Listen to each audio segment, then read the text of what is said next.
Okarun's world was shaken with the arrival of Gigi, Momo's childhood friend and first love.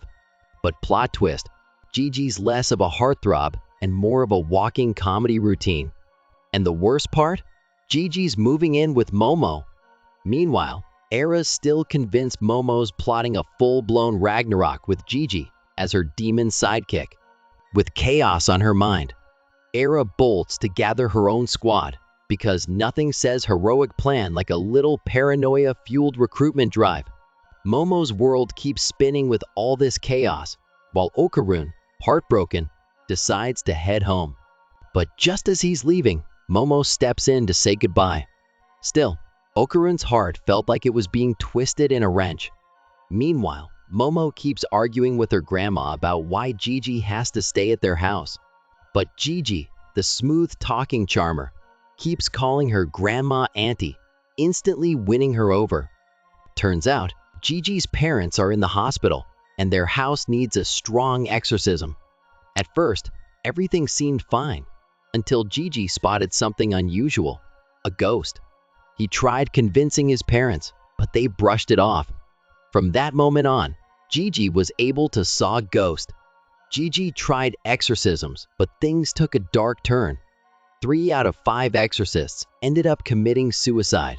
His last hope was Momo's grandma.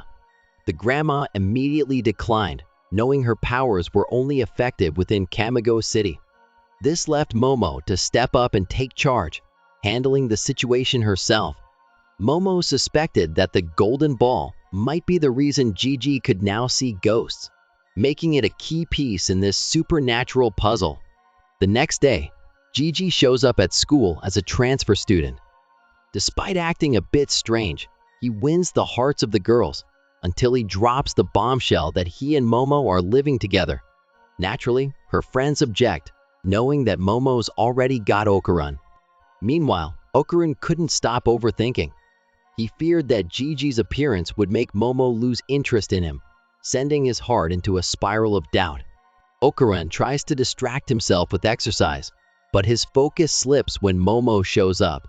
She offers to feed him, since his hands are occupied, and the mood gets charged. Just as things heat up, Gigi suddenly appears, and seeing how well he knows Momo's interests only deepens Okarun's insecurities. As Okarun was leaving, he suddenly faced a mannequin charging at him, tossing him aside. Momo rushed to stop it, but Gigi intervened, causing them both to get tangled up in the chaos. Using Turbo Granny's powers, Okarun transformed to take action. Momo tried to stop the mannequin, but it almost got them hit by a car. Thankfully, Okarun saved the day just in time. They managed to hold the mannequin down, but it kept fighting back, even splitting into pieces before reassembling. They lost track of the mannequin, but Momo punched her palm, causing the mannequin to scream in agony. They eventually found it in the mountain fields, where it was revealed that Momo had been punching its heart hidden in her palm. Just as they were about to extract the truth, a voice called out to the mannequin, naming it Taro, prompting it to head toward the source. There, they found another mannequin named Hannah, whom Taro loved. As they professed their love, Okarun couldn't help but relate to their bond, reflecting on how Momo had appeared in his life and changed everything. They took Hannah to Momo's place, pleading with her grandma to let her stay. Meanwhile, Taro returned to the chemistry room, resuming his stiff role as the anatomical model. In the end, Grandma agreed on one condition: no bothering the neighbors. As for the mysterious ball they were chasing, turns out it was just a Christmas ornament Momo had completely mistaken. As Momo set the dinner table, Gigi jumped in to help, but to Okarun, they looked way too lovey-dovey. Fueled by Taro's advice, he decided to step in and fight for Momo. His grand interference, it ended with him awkwardly singing his feelings out loud. Smooth move of Okarun. Okarun and Gigi ended up singing the song together, circling around Momo. Grandma, clearly done with their antics, shut it down and casually dropped the bomb. Momo would be staying at Gigi's place for the weekend. Momo asks Okurun to come with her, easing Okurun's jealousy unknowingly. At school, 4 thrill-seeking students got more excitement than they bargained for when Taro suddenly appeared, sprinting to meet Hana, only to meet an unfortunate tragedy mid-run. Meanwhile, Momo and Hana waited patiently for Taro. Morning arrived. Taro hugged Hana from behind. As sunlight poured in, Momo, still in a deep slumber, finally stirred awake, witnessing the PDA of the two. Momo, Okurun, and Gigi boarded the train to Gigi's place, passing the time with games. Unfortunately for Okurun, he kept losing, becoming the target of Momo and Gigi's playful teasing. Distracted by thoughts of his missing ball all throughout, Okurun suddenly blurted it out loud. Desperate to catch Momo's attention, Okurun steered the conversation to aliens. The topic quickly got all 3 of them excited, but surprisingly, Okurun and Gigi's interest clicked. Gigi, impressed by Okurun's alien expertise, couldn't help but admire him, and even suggested they become friends. In the end, Okurun couldn't bring himself to hate Gigi, no matter how jealous he felt. The trio finally arrived at Gigi's place, nestled in a hot spring district. The scenic location made sense. Gigi's father was a researcher studying the nearby volcanoes.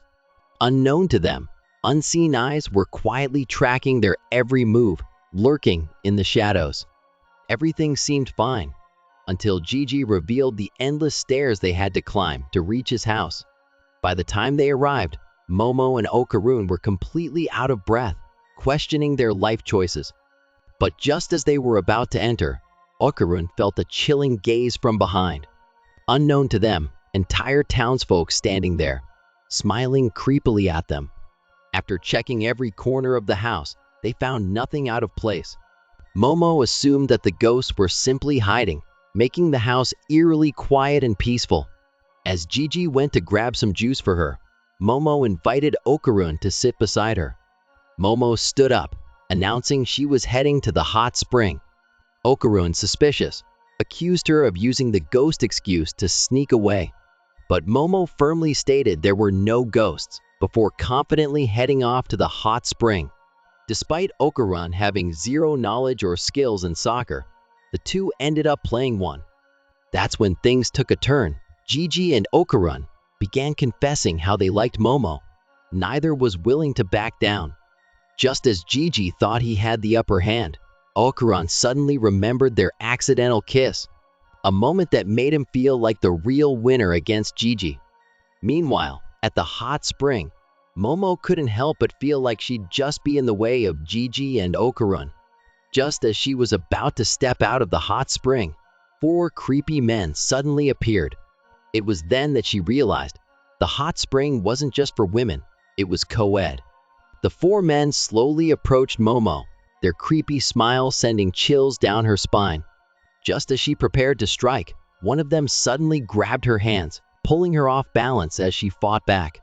Meanwhile, back at the house, Okurun couldn't help but notice something strange, a large space beside the foyer where there shouldn't have been a room. Knocking on the wall, they discovered it was hollow. Determined to uncover what was inside and whether it was the cause of his parents' mysterious illness, Gigi grabbed a hammer and struck the wall, uncovering layers of strange papers that looked like talismans covering the hidden space. If you've enjoyed this so far, drop down below and show us some love by liking, subscribe, and sharing. Next chapter will come out soon enough if not already. But for the meantime, check out our other videos on the screen. I highly recommend The Daily Life of the Immortal King. The link is in the comments section below. Thank you for watching until the end. Subscribe for more videos like this.